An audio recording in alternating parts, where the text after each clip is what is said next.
नमस्कार। मेहता टॉक्स हजारीबाग से ज्ञानचंद प्रसाद मेहता। जैसा कि विदित है, हजारीबाग के रहने वाले, विशेषकर मेरे मोहल्ले शिवपुरी यानी मेरे आवास से बस थोड़ी ही दूर सीनियर एडवोकेट सदानंद प्रसाद जी का घर है।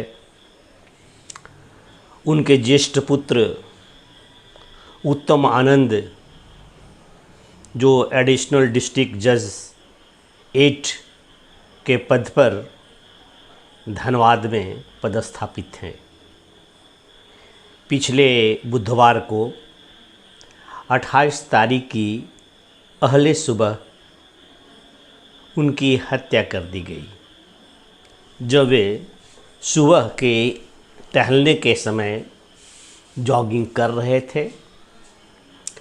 रणधीर वर्मा चौक के निकट ऑफिसर कॉलोनी से निकलकर गोल्फ ग्राउंड जाने वाली सड़क पर सुबह 5 बजे जब वे रन अप कर रहे थे, उस समय ही पीछे से एक ऑटो आया और जानबूझ करके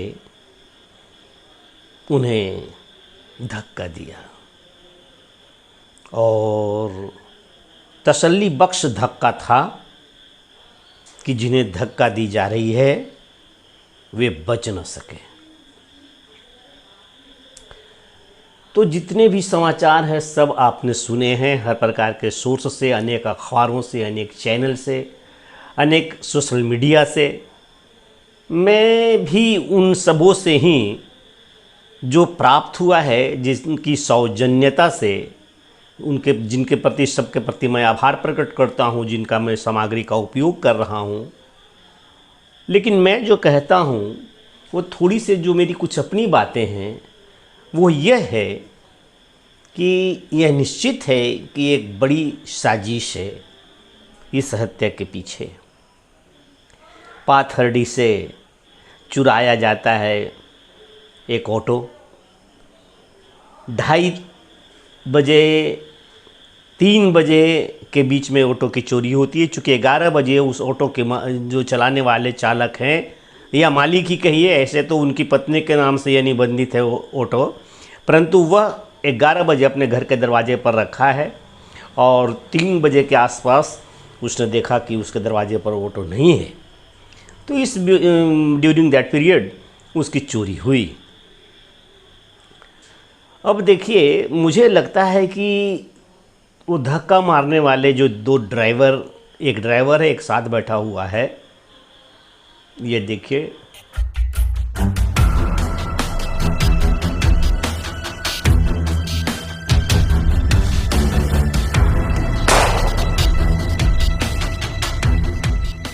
तो ये 2 ड्राइवर हैं और कितना इत्मीनान से सन्नाटा सड़क पर है और जज साहब को धक्का मारकर निकल जाता है। धक्का मारने के बाद ऐसा भी नहीं है कि वो सरपट भागता है, लगता ऐसा है कि उसका जिसके साथ भी संबंध हो वो तय करके आया था कि तुम्हें पकड़ा जाना है। अब पकड़ा जाने में होता क्या है, वह सोचा होगा कि थोड़ी दूर जा कर के ही पकड़ा जाएंगे या कोई पकड़ लेगा मोटरसाइकिल से आकर के, लेकिन किसी ने पकड़ा ही नहीं और वो निकलता गया।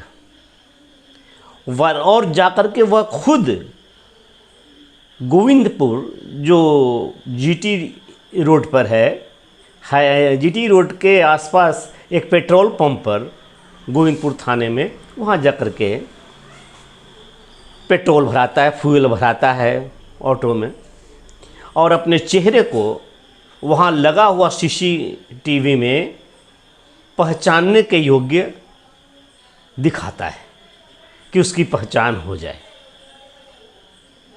और वहाँ पेट्रोल भरता है। वास्तव में वह चाहता कि भागना है बहुत दूर, तो 2:30-3 बजे जो ऑटो उठाया तो उसमें फुल टैंकी पेट्रोल भरा लिया होता। रास्ते में बहुत सारे पेट्रोल पंप खुले होंगे, लेकिन उसने जानबूझ करके नहीं किया ऐसा।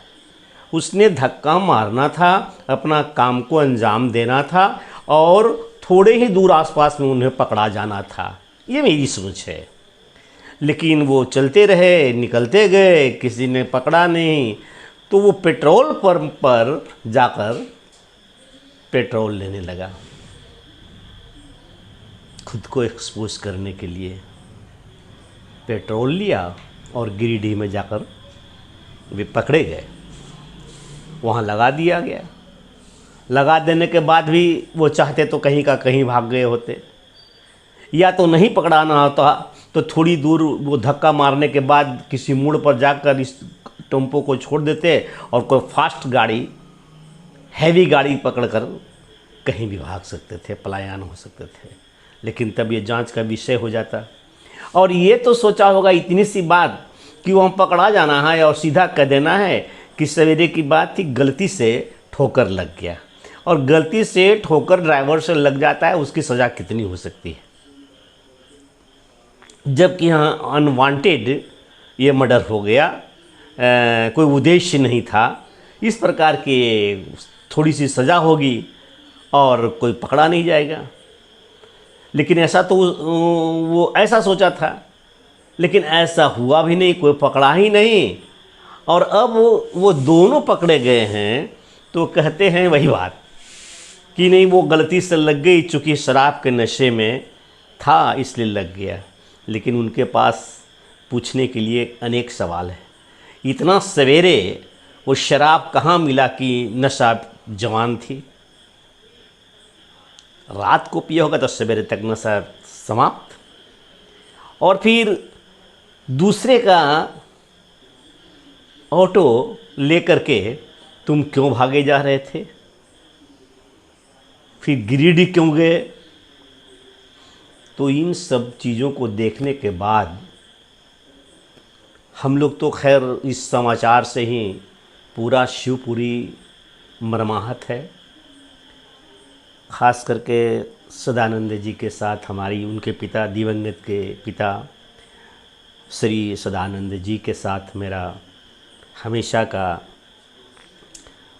मेल जोल रहा है। नमस्ते और प्रणाम का रिश्ता है।